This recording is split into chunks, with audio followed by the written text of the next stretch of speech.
Bonjour, on m'a demandé de regarder cette télévision qui ne fonctionne plus. C'est un poste de la marque Samsung, modèle UE46D5700, avec un écran de 117 cm et c'est un rétroéclairage LED.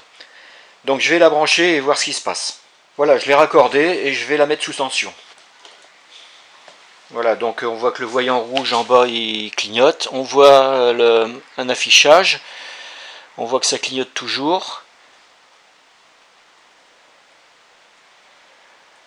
Et puis bah, plus rien du tout. Donc je vais attendre un petit peu. Là l'écran s'est complètement éteint. Là elle vient de se rallumer. Là on voit 2, 3, 4, 5 fois. Et puis après bah, elle se coupe.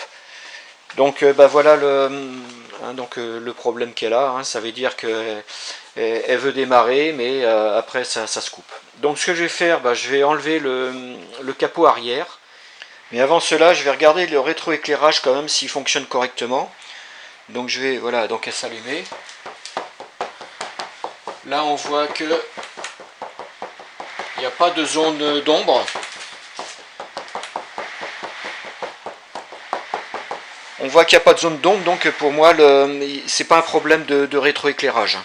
Donc bah, je vais démonter l'arrière. Bon, après avoir démonté le capot arrière, donc on constate donc à ce niveau-là la carte d'alimentation.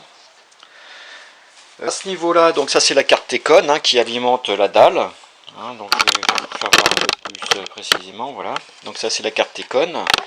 Et sur le côté ici, donc c'est la carte mère, donc qui gère toutes les informations. Et sur le côté, à ce niveau-là, donc là c'est les deux haut-parleurs qui sont ici et ici. Voilà. Donc ce que je vais faire, je vais me polariser pour l'instant sur la carte mère, la carte d'alimentation, pardon. Et puis je vais regarder d'un peu plus près les tensions que je dois obtenir à ce niveau-là. Donc ça c'est la liaison entre la carte mère et la carte d'alimentation. Ici il doit être indiqué les tensions, je vais regarder ça. Et puis également ce que je vais regarder c'est la référence de cette carte d'alimentation pour essayer de trouver éventuellement le schéma électrique. Alors concernant la carte d'alimentation, donc la référence se trouve à cet endroit-là. Donc là ce qu'on voit c'est c'est la référence BN44-00422A. Donc je vais essayer de trouver sur internet le schéma équivalent à cette carte d'alimentation. Et côté bornier, donc voilà les tensions que je dois prendre. Donc ce que je vais faire, je vais prendre une photo puis je vais vous expliquer en détail les tensions que je dois prendre. Bon, sur cette carte d'alimentation, voyons ce que l'on voit. Donc ce qu'on voit c'est que donc ici en fin de compte il y a deux parties sur ce bornier. Il y a la partie 803 et 803A. La partie, donc il y a une des parties qui se trouve ici là qui est accessible et une autre partie qui se retrouve directement soudée sur la plaque. Sur le PCB et donc ici ce qu'on voit c'est que le A qui doit correspondre normalement au pin du fond là, on a le 2 et puis ici là on a le 1 qui est donc visible ici. C'est à dire que donc on a la même chose ici avec le 15 ici et puis le 16 de l'autre côté. Ça veut dire que ici c'est toutes les broches impaires, donc 1, 3, 5, 7, 9, 11, 13 et 15, et puis au fond là on voit toutes les autres broches, enfin on les voit pas mais qui sont on va dire paires, avec le 2, 4, 6, 8, 10, 12, 14, 16. Toutes les tensions que je dois prendre donc sont notées ici. Donc on sait que le 1 qui se trouve ici, la broche 1, c'est la masse qui correspond également à ici, puisque c'est la masse du châssis. La borne 3 qui est ici, je devrais trouver du 5 volts. Ici la borne 5 du 13 volts. Et ensuite, qu'est-ce qui est indiqué ? Le 5 volts en 13 et 15. Côté broche, on va dire paire, hein, on devrait trouver, donc tout est marqué ici, hein, donc ça veut dire qu'ici il y a le power dim. Là c'est non concerné, BLE on-off, le GND, et puis il devrait y avoir du 5 volts sur le 14, hein, qui se retrouve donc ici là. Voilà, bon bah je vais faire un petit tableau et puis je vais prendre toutes les tensions, y compris de ce que je trouve dans ici power dim, le BLE et puis power on off, hein, voir si tout correspond. Voici le tableau des tensions que je dois prendre. Donc ici il y a le numéro de borne, hein, qui correspond à ce premier chiffre, et ensuite c'est le repère, hein. Donc mettons pour la borne 3 c'est BV13. Pour la borne 4 c'est PWM DIM, et ainsi de suite, hein. Donc voilà, je dois prendre sur la borne 3, la borne 4, 5, 7, 8, 9, 13, 14, 15 et 16. J'ai mis également les tensions théoriques, hein, qui sont ici. Donc pour mettons la borne 3, ça sera 13 volts, et la tension mesurée, je vais la mettre ici. Il y a deux tensions qui ne sont pas indiquées, hein, c'est au niveau de la borne 4 et de la borne 8. Bon, sachant que la borne 4, hein, c'est le contrôle de la luminosité du rétroéclairage LED. Hein, donc c'est une tension, mais bon, c'est une tension qui peut être variable. Et pour la borne 8, hein, c'est la gestion, je pense que c'est la fonction Bluetooth, hein, pour activer ou désactiver, en fin de compte, tout ce qui est appareil proche, hein, qui fonctionne via le Bluetooth de la télé. Voilà pour ça. Donc il y a certaines tensions aussi qui n'étaient pas notées sur le PCB, hein, et donc je les ai trouvées grâce au schéma électrique, hein, que j'ai ici là. Donc j'ai trouvé le schéma électrique de cette carte d'alimentation, hein, les BN44, et sur ce schéma j'ai trouvé en fin de compte, mettons pour la VAMP, qui sont au niveau de la borne 9, et puis je crois que c'était la borne 7. Il faudra que je trouve 13 volts. Et puis également sur le power on-off, hein, où il faudra que je trouve 3,3 volts. Donc c'est pour ça que j'ai rajouté ici, mettons power on-off, les 3,3 volts, et sur les VAMP 13 volts. Bon, voilà pour ça. Donc maintenant ce que je vais faire, je vais prendre les tensions. Bon, j'ai préparé l'ensemble, donc je me suis mis avec mon voltmètre en position continue. Bien sûr la masse, hein, je vais la prendre ici. Alors j'ai complètement dévissé la platine, hein, parce que on va pouvoir prendre là, sur les broches, comme j'avais dit, là, les broches impaires, mais les broches paires sont de l'autre côté, hein, donc il va falloir que je tourne la plaque ensuite. Donc je vais mettre sous tension, et puis on va commencer à prendre les tensions. Je vais commencer par prendre, donc comme on avait dit, la borne 3, hein, et on devrait trouver dans les 13 volts.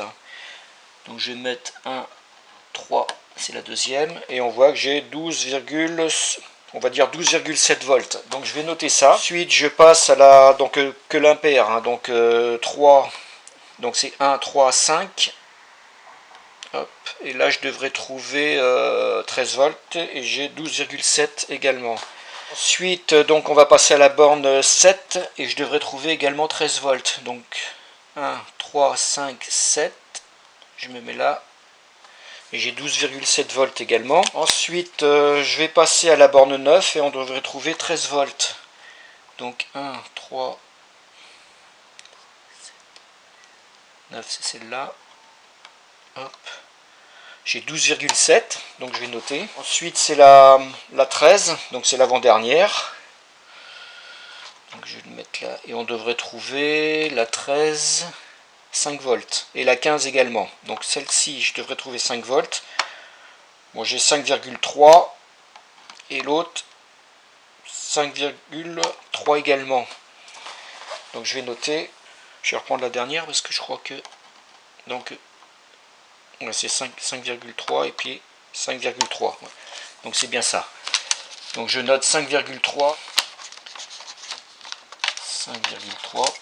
Ensuite, ce que je vais faire, je vais débrancher, je vais décharger mon condensateur, parce que pourquoi prendre de châtaigne, comme on dit. Voilà, il est déchargé. Je mets aussi. Et je vais retourner la plaque et puis préparer pour les mesures de la partie paire hein, sur le bornier. Bon, j'ai retourné la plaque et je l'ai bien sûr isolée, vis-à-vis de la carcasse pour pas qu'il y ait de court-circuit. Ici j'ai mis mon point commun, donc sur la masse du téléviseur. Je mets sous tension et je prends donc la borne 2. Donc 1, 2. On voit que j'ai 2 volts. 2 volts en borne 2. Donc je note. Maintenant je vais prendre la borne 8. Alors, 2, 4, 6, 8. C'est celle-ci. Et j'ai 4,40, on va dire 4,5 volts en borne 8. Maintenant je vais passer en borne 14 et je devrais trouver 5 volts. Donc 2, 4, 6, 8, 10, 12, 14. Et là j'ai 5 volts. Je ne sais pas trop. Donc j'ai 5 volts, bon on va dire 5,3 volts. Et la dernière tension à prendre, donc c'est celle à l'extrémité, la borne 16. Et je devrais trouver 3,3 volts. Donc je prends.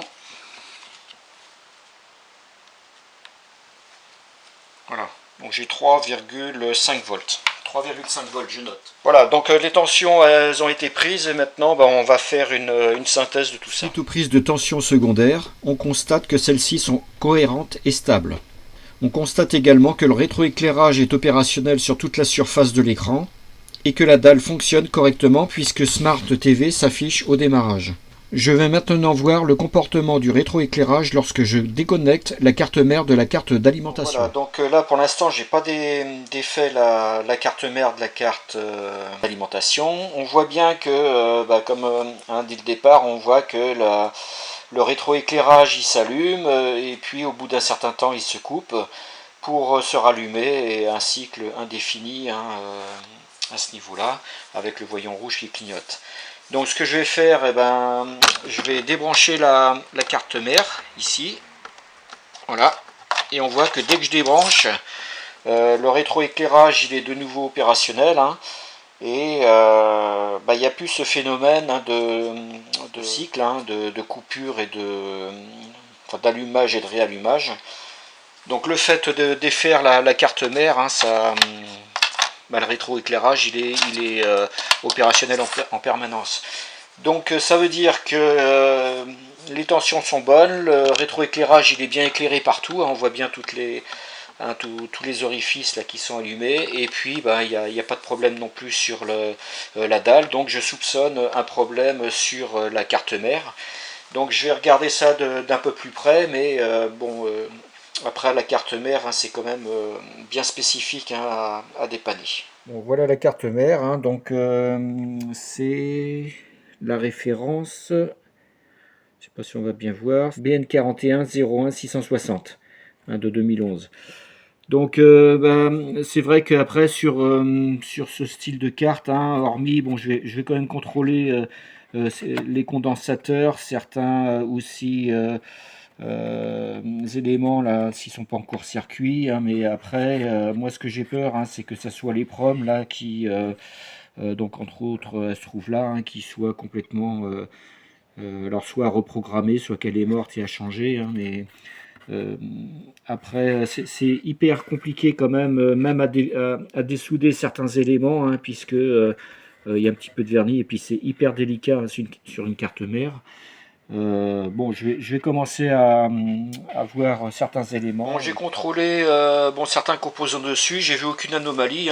J'ai contrôlé maintenant comme ces condensateurs. Donc en me mettant sur la masse, je me suis mis en position continuité. Ici, ça doit sonner puisque c'est le pôle négatif. Là, ça devrait pas sonner. Donc ça, c'est bon. Ça veut dire qu'il n'est pas en court-circuit. Ici, pareil, ça devrait pas sonner. Ici, ça sonne.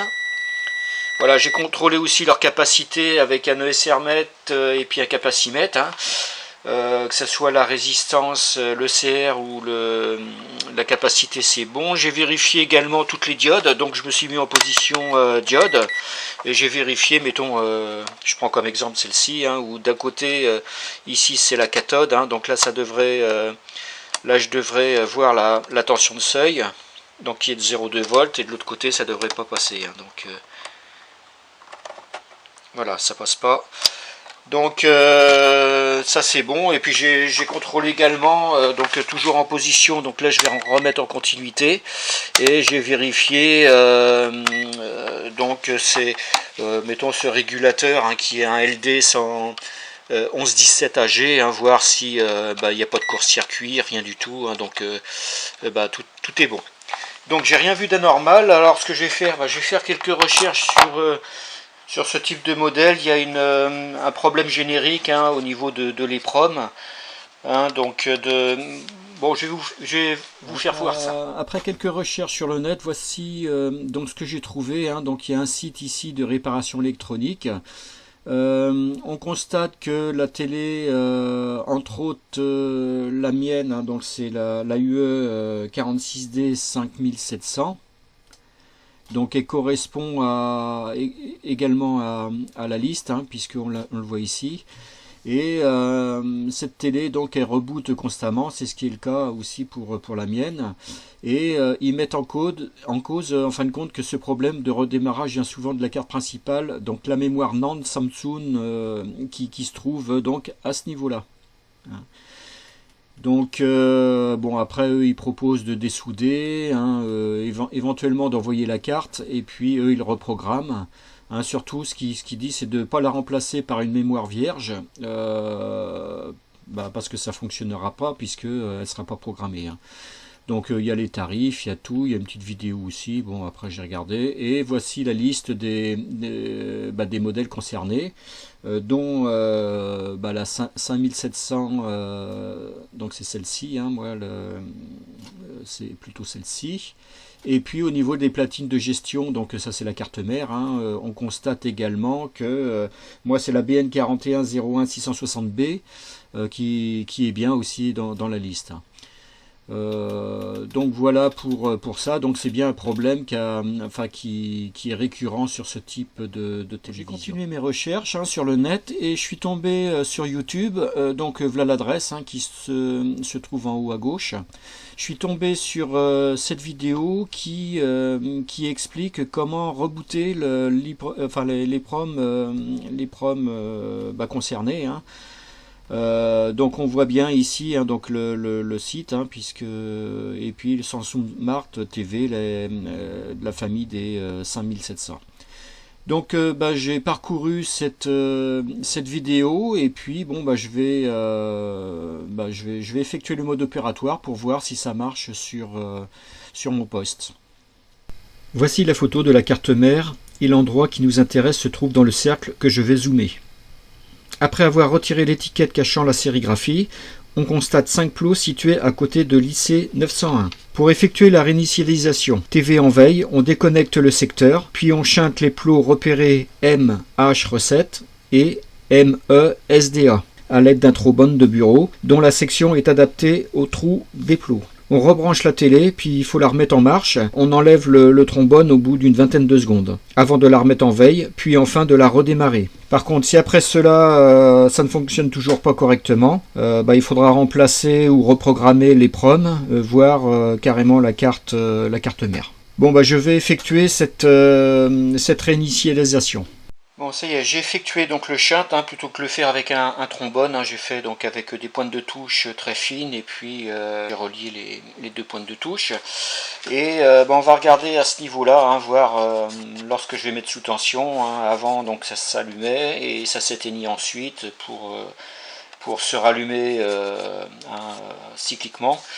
Je vais mettre un petit capot dessus là pour qu'on voie bien. Donc ça y est, j'ai mis le capot hein, pour avoir une zone d'ombre ici. Et donc maintenant je vais mettre sous tension et normalement au bout de on va dire avant de 20 secondes, là il faut que j'enlève ce shunt.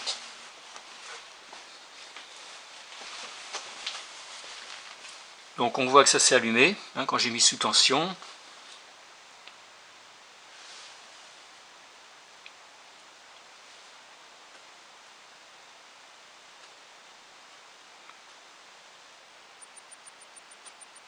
On voit que ça s'éteint, ça se rallume.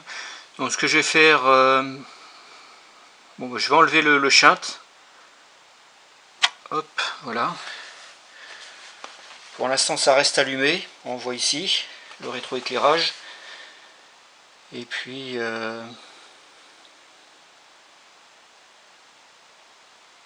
Ah, ça se recoupe.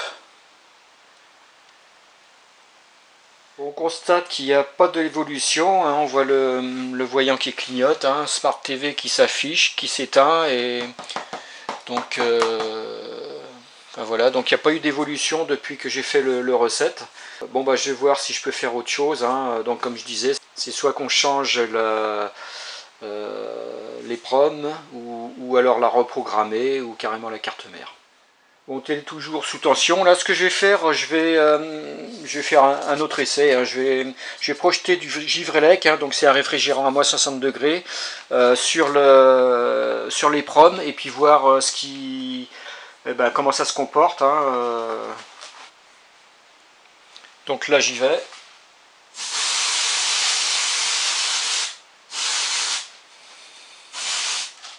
Ah, bah, ce coup-ci, on voit quand même qu'il y a un autre affichage qui s'affiche, alors qu'avant, ça ne le faisait pas du tout. Si j'appuie sur la télécommande et que je mets sur menu, en fin de compte, là, ça... Bon, par contre, la luminosité est pas terrible. Faudrait que je regarde quand même, mais il y a quand même une évolution, à part que côté quand même... côté rétro-éclairage, hein, c'est pas terrible quand même. Donc il y a quand même quelque chose encore qui va pas. Mais il y a quand même une évolution, le fait de passer quand même ce réfrigérant là sur l'UC. Donc c'est ce qui confirme quand même que l'UC doit y avoir un problème, enfin au niveau plutôt de l'EPROM, hein. Et je vais essayer de regarder au microscope, et puis éventuellement de reprendre les soudures sur cet EPROM. Mais avant cela, je vais quand même faire un essai de la méthode de réinitialiser. Donc on voit que ça clignote en bord, hein. Donc j'ai chanté derrière, et puis on va voir ce qui se passe quand même.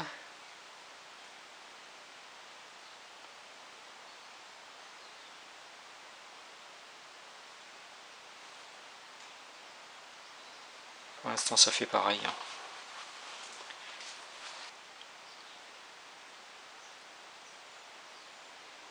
Bon, moi je vais enlever le chint.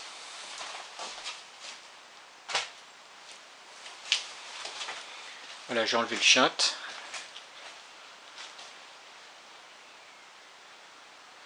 Ce coup-ci, ce qu'on voit, c'est quand même que le rétroéclairage, donc on voit quand même mieux là. On voit qu'il marche mieux là quand même.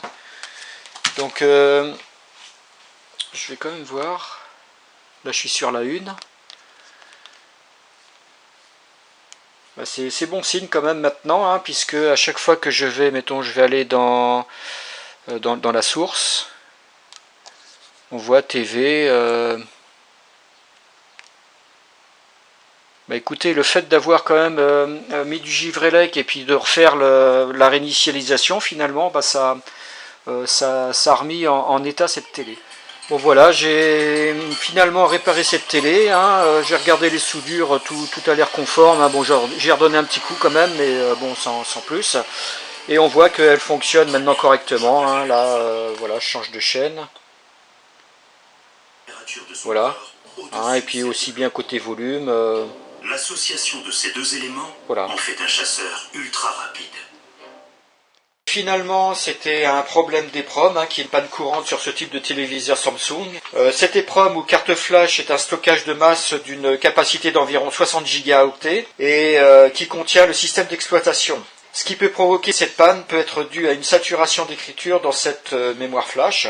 Cette anomalie a été corrigée par le constructeur dans une mise à jour du firmware ou programme, hein. Donc je vais vous faire voir. Normalement, donc on va dans menu. Ici, on va dans l'assistance et on voit ici qu'on peut mettre à niveau le logiciel. Donc je vais donc mettre à jour le programme pour éviter que la flash ne subisse encore trop d'écriture. Et dans mon cas, j'ai eu de la chance, hein, puisque cette mémoire NAND n'a pas été détériorée, sinon j'aurais été obligé de la remplacer par une autre mémoire neuve et bien sûr reprogrammée. Donc on voit aussi que quand je suis dans le menu du logiciel, hein, quand je clique dedans, c'est soit l'USB, soit en ligne. Et on voit la version actuelle, hein, qui est de 01, enfin 00 1019. Donc je vais regarder sur internet, hein, quelle version aujourd'hui est possible de mettre via le port USB. Bon, j'ai téléchargé la dernière version du logiciel là, et puis je l'ai mis sur la clé USB que j'ai connectée derrière, et maintenant bah, je vais mettre à jour. Donc voilà la version valide trouvée dans le périphérique, mais à niveau de la version donc 001019. Bon bah je fais OK. Et puis bon, voici le message hein, lors de la mise à niveau qui s'affiche sur l'écran. Bon bah je vais arrêter un petit peu cette vidéo, hein, puis je reviens vers vous quand la mise à jour sera effectuée.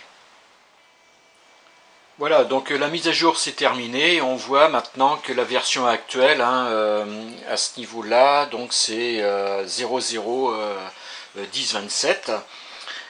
Également, ce qu'on peut voir, hein, si on veut toutes les caractéristiques, on va dans ce menu. Et puis voilà, bon, donc on voit que maintenant la version du logiciel est ici, le code du modèle est ici, et donc tout est en ordre maintenant. Je vais remettre le capot à l'arrière là, et puis bah voilà, cette vidéo se termine, et je vous souhaite à toutes et à tous une bonne journée. Au revoir.